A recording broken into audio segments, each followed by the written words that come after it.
This is a video for Jack Appleby, and it's about what is neoliberalism. Jack, you know what neoliberalism is, you live in it. Neoliberalism was a consensus. It was an individualist belief system that Margaret Thatcher transformed, the Tory party to catch up with, but largely was triggered by restructuring of our economy under Dennis Healey that was about external pressures and not something that he wanted to even do.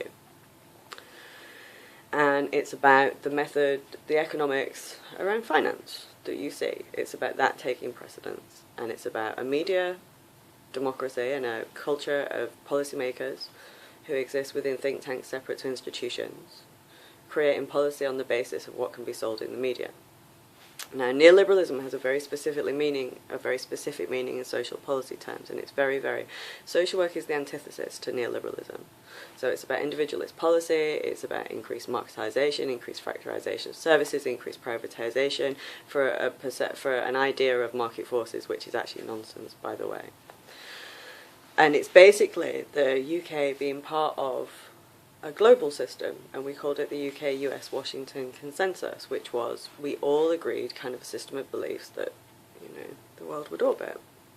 But, they hid power dynamics, and they couldn't conceptualise care, and they certainly couldn't conceptualise women. And the core tenet of neoliberalism since my mother's generation has been that, benefit claimants and single parents are an easy foil to be blamed for everything else, and we have economics around that.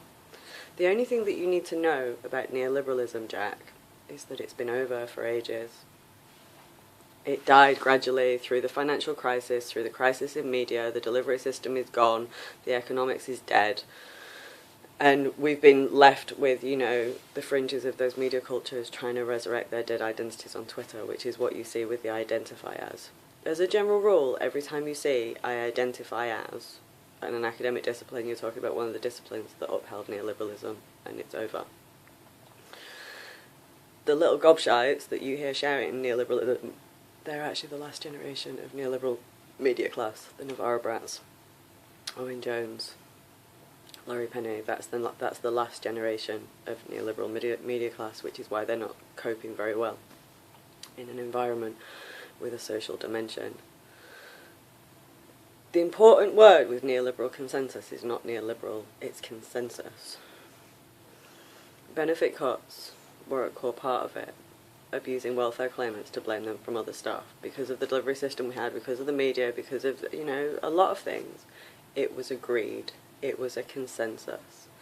And a key part of that consensus appears to have been the Labour left in England holding up that protective seal around the Labour Party so they don't have to adapt to the world around them. But what you're seeing on Twitter is the neoliberal consensus die in a boil. I identify as. It's just narcissism.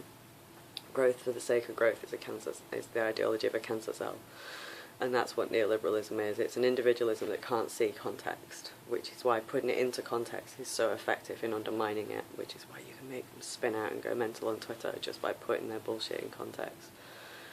But the two things you need to know about neoliberalism is, one, it was a consensus, and two, it's over. And this is the half space where functions like the left, who prevent change, are now generating instability and won't let us move past that neoliberal consensus. If you want to see the structure of the neoliberal consensus, I'll send you a copy of my dissertation, it's in my blog somewhere. It's just the economics, it's just the blind spots that everybody now needs to correct to get out of crisis.